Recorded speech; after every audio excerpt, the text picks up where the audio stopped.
Welcome to Chillin' 101. We hope this video helps. You begin by validating prerequisites.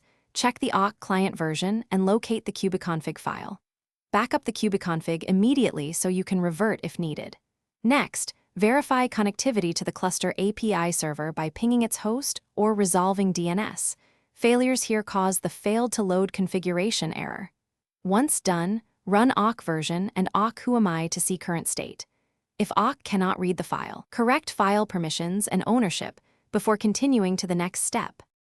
You now inspect the kubeconfig structure.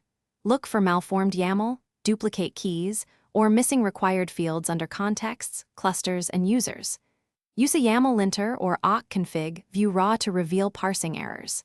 If certificate authority data is corrupted, replace it with a valid CA file reference and update certificate authority accordingly.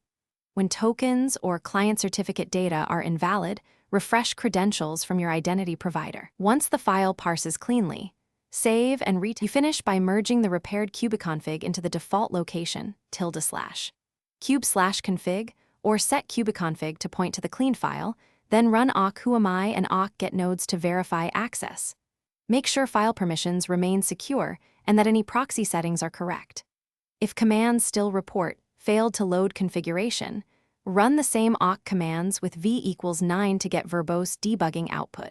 This reveals parsing traces, TLS handshake failures, or authorization issues, and guides your next corrective action. Thanks for watching. Consider subscribing if we helped you.